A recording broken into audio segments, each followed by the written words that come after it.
Se vocês me permitem, eu prefiro falar de pé. Pode ser? Sim. Sim. Lá ao fundo dá para ouvir.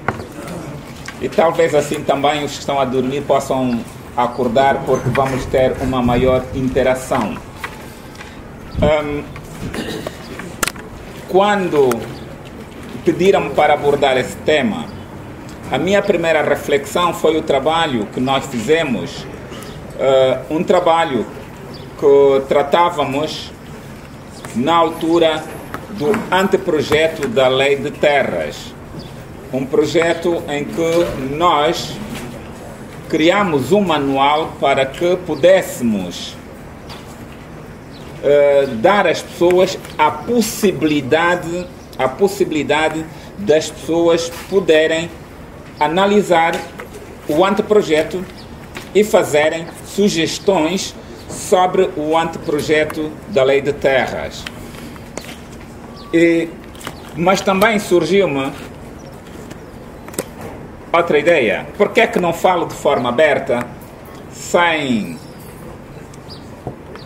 aquele caráter muito pedagógico, muito arrumado de um debate que se faz normalmente, em que o orador traz um texto para ler e depois espera que as pessoas digam alguma coisa sobre o que disseram.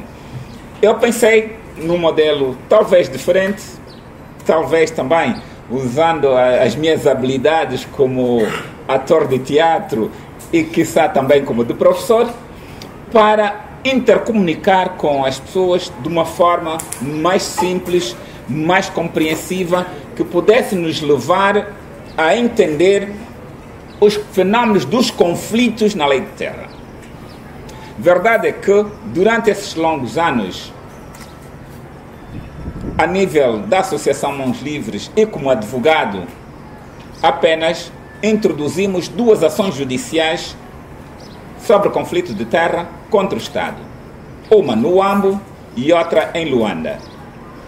E isso me recordou o preleitor anterior quando disse: devemos ir a tribunal. Eu também diria: sim, devemos. Mas será mesmo que devemos? Se nós não queremos resolver um assunto, levemos ao tribunal. Fixem isso. Se não querem resolver um assunto, levem ao tribunal. Vão esperar 7 anos, se não mais, para o tribunal decidir. E quando decidirem, a terra já foi ocupada por quem tem poderes. Precisamos racionalizar o tempo. Talvez a resolução extrajudicial dos conflitos possa ser um caminho. Não quero dizer que é, mas possa ser. Porque daquilo que é nosso conhecimento, daquilo que é nossa experiência, resolução judicial de conflito de terra não resolve o conflito. Vamos abordar aqui a questão terra. E gosto muito uma expressão da FNLA, liberdade e terra. Porque o fundamento da luta de libertação de Angola foi a terra. Não foi outra coisa. Não foi liberdade de expressão como hoje nós estamos a lutar. Não, foi a terra. Quando nos é usurpada a terra, tiraram-nos tudo, tiraram-nos a nossa própria dignidade. A nossa dignidade está na terra. Caros companheiros, vejam no National Geography ou no outro canal qualquer. O leão fixa o seu território. Por que ele fixa um território? Aqui é meu espaço e de mais ninguém. Os governos fixam fronteiras, até põem exército. Ninguém pode passar um metro do seu território, porque aqui é minha propriedade, minha terra. Por quê? Por que é que nós, em nossas casas, pomos um quintal? E se alguém passar sem pedir autorização, passaste no meu quintal sem autorização. Por quê? A terra está ligada à pessoa, à dignidade da pessoa. E quando falamos de Estado, para as pessoas que estudam direitos, são juristas, quando falamos no Estado, temos primeiro elemento para um Estado: território. Não existe um Estado sem território. Território é o quê? É a terra. É a terra onde habitam determinadas pessoas, que é o segundo elemento importante: a população ou o povo. Você só tem Estado se tiver um território, uma população e depois as instituições políticas, que é o terceiro elemento. Mas nós, quando falamos do Estado, estamos a falar do governo. O governo não é o Estado. E os funcionários do governo, quando querem adquirir os terrenos de terceiro, quando querem agir em nome do Estado, vem: o Estado quer, o Estado disse. Mas quem é o Estado? Onde é que é um Estado sem uma população? O Estado não são os órgãos políticos. E deixa-me, então, ir um bocado para aquilo que são as nossas normas legais. A Lei Constitucional de 92 tinha no seu artigo 12º, no número 4, do artigo 12º, número 4, que dizia: o Estado respeita e protege a propriedade das pessoas, quer singular, quer coletiva, e a propriedade, vejamos aqui, e a propriedade e a posse das terras pelos camponeses, sem prejuízo da possibilidade de expropriação por utilidade pública nos termos da lei. Veja, a lei constitucional dizia que o Estado reconhece ou protege a propriedade e a posse da terra dos camponeses. Mas evoluímos, mas regredindo. Nós evoluímos regredindo, porque a atual Constituição diz, no artigo 15º, número 2, são reconhecidas às comunidades locais o acesso e o uso das terras. O acesso e o uso. Não lhes é reconhecida a propriedade de terra. Isso, caros irmãos, é um retrocesso. Porque a Constituição anterior reconhecia a propriedade e a posse de terra. Essa não reconhece a propriedade de terra às comunidades. Reconhece tão somente o acesso e o uso. Mas o acesso e o uso de terras de quem? De quem é essa propriedade? Como dizia o mais velho, quando o Estado chegou, já me encontrou com as minhas lavras.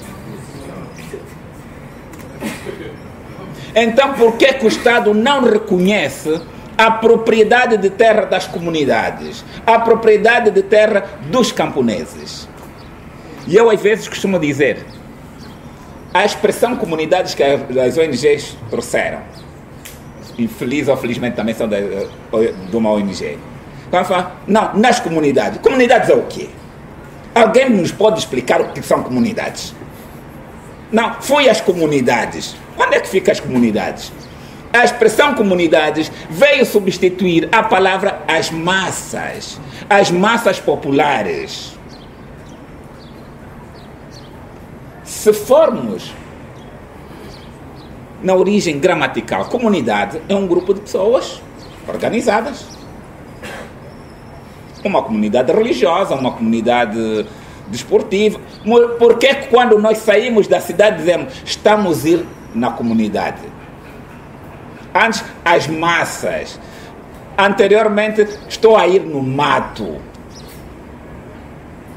São figuras de discriminação.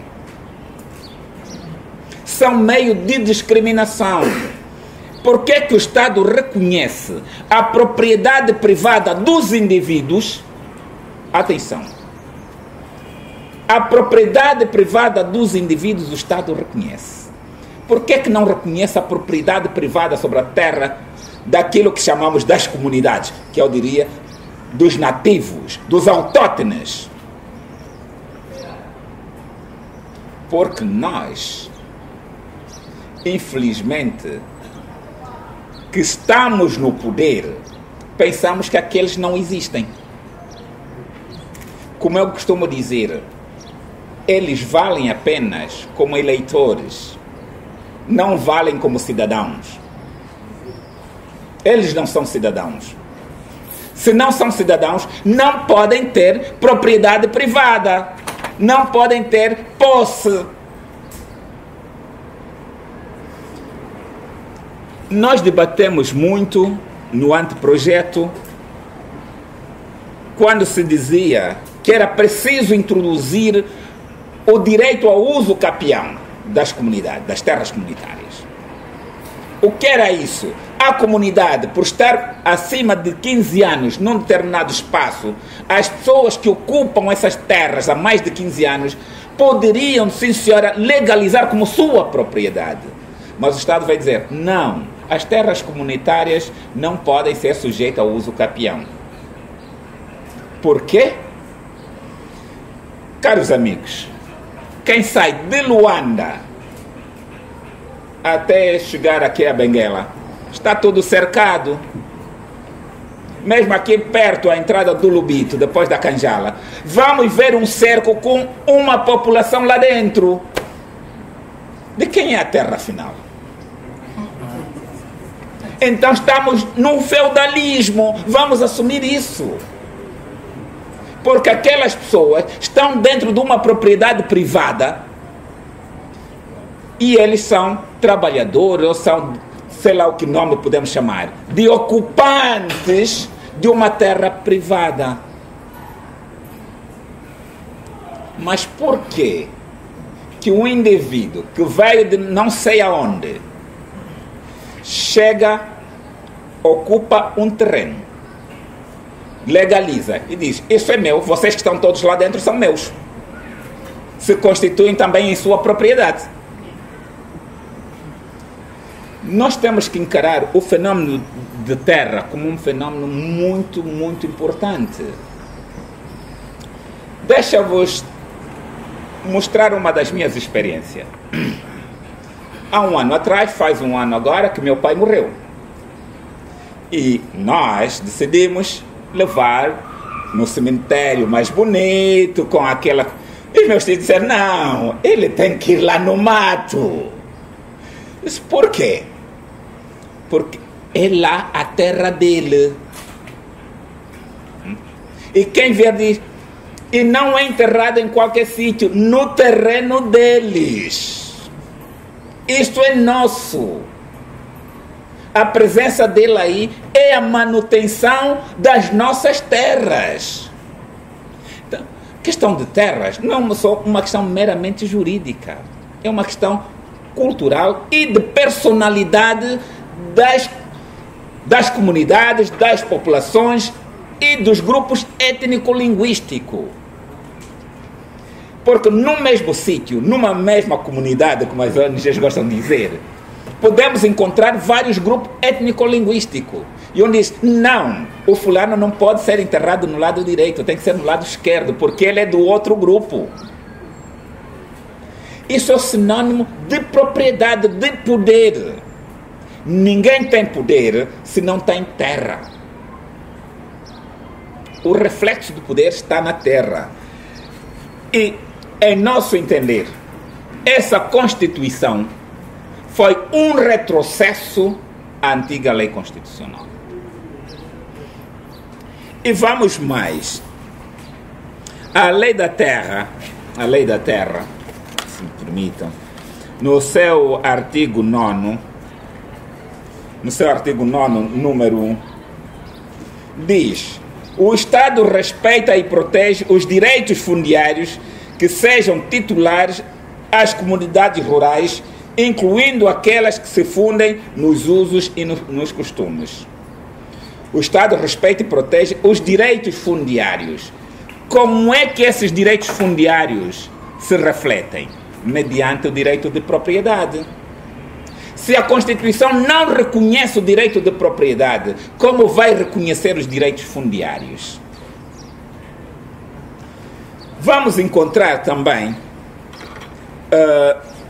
na Constituição, no seu artigo 5º, no número 3, diz: no número 2, são reconhecidas às comunidades locais o acesso e uso das terras nos termos da lei. O disposto no número anterior não prejudica a possibilidade de expropriação por utilidade pública mediante justa indemnização. Vejam a expressão, mediante justa indemnização. O que é a justa indemnização? Quer dizer que a indemnização tem de estar de acordo com o valor do terreno ou dos terrenos naquela altura. Quer dizer, é ao preço do mercado. E não é aquilo que se faz. Pegam um garrafão de vinho, umas grades de cerveja, entregam no SOBA, mais uns panos, estão indemnizados. Isso não é indemnização. E se nós acompanharmos, quando há movimentos de demolição para abrir estradas ou coisa parecida, as casas das pessoas que têm poder para a obra que está a vir, ou a estrada que estiver a vir, primeiro tem que negociar a indemnização. Mas nos terrenos ou casas dos populares, das comunidades, como gostamos das ONGs, passa-se por cima, manda-se as pessoas para as tendas. Não temos aquilo que a própria Constituição consagra, o princípio da igualdade. Afinal, não somos todos iguais. E o mais grave ainda é quando, para ceder o terreno comunitário, o administrador ou o empresário diz: não, o SOBA tem que dar um parecer. O SOBA, alguém lhe traz um mapa com referências topográficas de não sei o quê, e num papelzinho, ele pensa que o terreno que estava a pedir às vezes é só 1 metro, que não entende nada do que está no papel, e ele assina: sim senhora, tantos metros quadrados do ponto Y a X. Quando der conta, o SOBA deu toda a terra dele.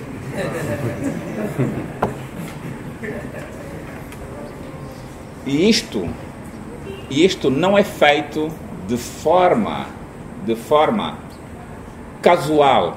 Isto é feito de forma propositada. Alguém uma vez disse-me, que eu era bairrista, quando me perguntou: tu és de onde? Eu disse: sou do Kazenga. Não, tu és de Luanda? Não, sou do Kazenga.